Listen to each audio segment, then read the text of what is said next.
Hello guys, and welcome back to my channel. Today we are at soldering station and we're talking about third hands. So what I have here is moldable third hand. We have cheaper version of third hand like simple tweezers, and we have GRS third hand, which is like more complicated and complex one. On first video, I talked more briefly about what kind of tools I have on my soldering table, and I wanted to talk more specific about it because soldering is just like not only my favorite activity in jewelry making, but it's the most important one. So we need all the knowledge and all the stuff. If you don't know who I am Christina. I'm self-taught jeweler for 5 years now, and I did a lot of things wrong. And I learned from that, still learning. When it comes to soldering, you can get wrong here a lot. But being wrong, it's making you better, always. So when it comes to moldable base, what it is about that? I love this product, really. It's really good to use. It's from Pepe Tools. I never worked with moldable base before when I came across with this one. So I was like making jewelry on my own style and way. I knew how I could do that. So even without molding base, I have my tricks and how to make it. But maybe it cost a bit more time to do that. So if you don't have moldable base, you still can make jewelry. I was making jewelry for 4 years, I think, until I came across with this guy. But it is a really big struggle when you're start to solder, when you're even like advanced in soldering, because when new project comes along, you always like have to think how you will be playing with that soldering. Yeah, because even making a prong setting, there are a lot of ways to do that. And when it comes to jewelry making, I can tell you that there is no one way to do it. There is no one way. And if you are like doing something good, something happens good, then there is a way. It is like that with jewelry making. It is frustrating process. You have to be thoughtful about it, find solution for every new project you're making. I get that a lot because I'm like, I'm an artist soul. I like to experiment because I get bored pretty quickly. So I'm like everywhere. I'm doing really small, dainty jewelry, then I'm doing really big and bold statement jewelry. So when it comes to moldable base, it's really, really helpful. It's really time consuming when you want to make jewelry, when you want to solder in place. So the most important part in soldering is positioning. And if you get that quickly, you maybe can spend like 5-10 minutes and your piece will be soldered that you want to solder. But if the piece is more complex, or maybe you have a really bad day on soldering, because sometimes it happens. Sometimes I can like position my things and solder in like 2 minutes, 5 minutes, and it's over. But sometimes I'm searching that positioning for an hour. When I began, maybe even 2 hours. Now I have a lot of practice in soldering, so my head is like giving me options now. But what I'm trying to say that moldable base can like help you so much, especially in the beginning phase.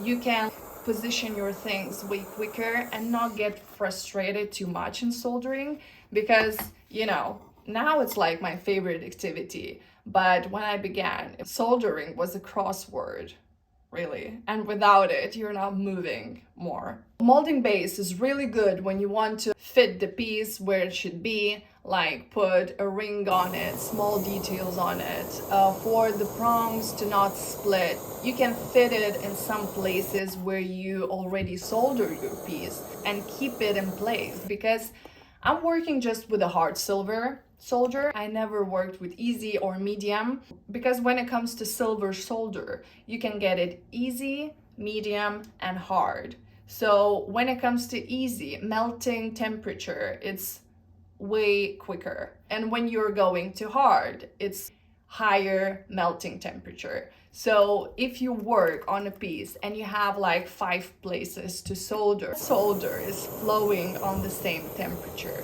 But when it comes to that spot where we want that solder would flow, we can manipulate with third hands and take that heat out of the places we don't want that solder to flow again, if that makes sense.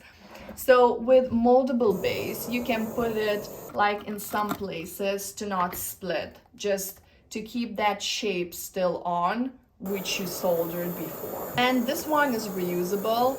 I don't reuse that much because I really burn it out. I'm working with hard metal, so you have to heat it up a lot. But if you are working just with thin pieces of like smaller gauges of silver, you can reuse it for sure. But if you're working with a harder metal and you're burning that out, you're not. What I learned, I can use just really small amount of it and it's enough to hold even bigger pieces. You can take really small amount, make a bowl out of it and just flatten that out and it will be enough for your piece for sure. If I can not use it and use my metal hands, I will take those because this is like gold and I really try to not use too much on my materials or tools where it doesn't has to be there, you know? But if I have really like bad day and I just feel it's not my soldering day, I just take this and life gets easier. So when it comes to cheap tweezers and GRS third hand, I can tell you that I need both.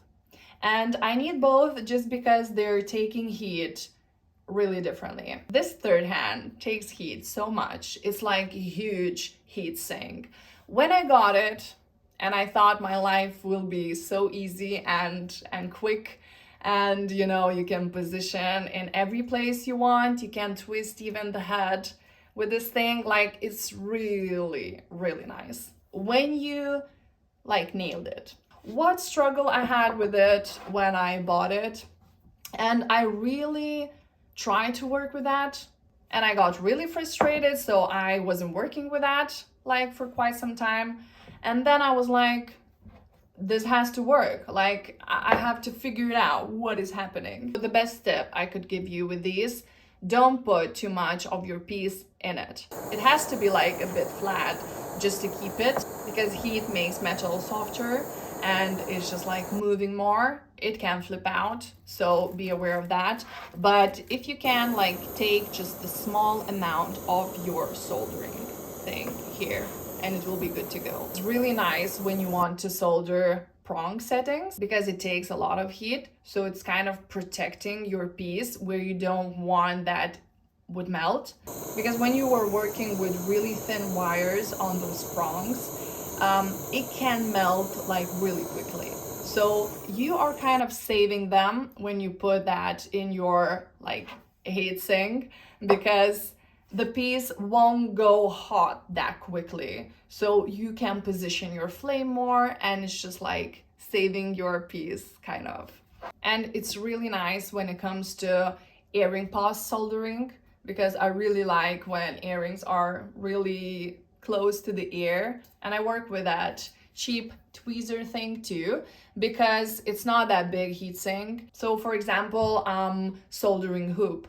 So when I'm having like round base, I don't have where to put that really nicely because the heat sometimes moves metal too because it's not that stable anymore. And that metal, all those molecules get crazy and like splitting everywhere, so it moves. These tweezers heat up way quicker than we have it on GRS ones. So we can hold the base of an earring with these tweezers, and we can hold that ear pass, which is really quick on heating up and you can melt it really quickly with this huge heat sink, and it will save that from not melting, and those details will be soldered in place. When it comes to soldering or jewelry making in general, everything is about the knowledge, and knowledge comes from practice and theoretical aspects too. You have to know things that you can come and solder.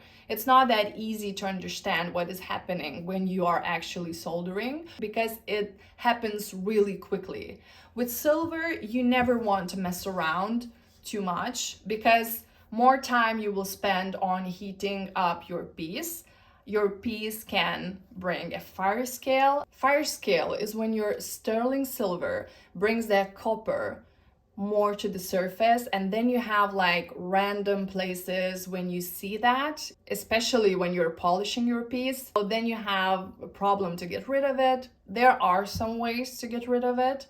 I will tell you about them in different video. But if you can like not have it, it's the perfect option. There are a lot of different third hands in the market. You can choose from a lot of them, but I really trust GRS brand. It always comes with the quality. It's more pricey, yes, but it always works. But if I can use cheaper stuff too, so why not? As long as it works and it works longer period of time, because I don't want to spend my money and throw something a lot, because these tweezers, when you don't know how to solder, like splits really quickly. And I tossed some of them, but I really don't like to toss my tools, so I really choose the quality and buy smarter now. Okay, we have to sum up everything. These ones are just the only third arms I have, and I'm working with that. I have few tweezers more, and that's it when it comes to hold my pieces, because I'm working with different soldering blocks too, which I will talk about more on my next video.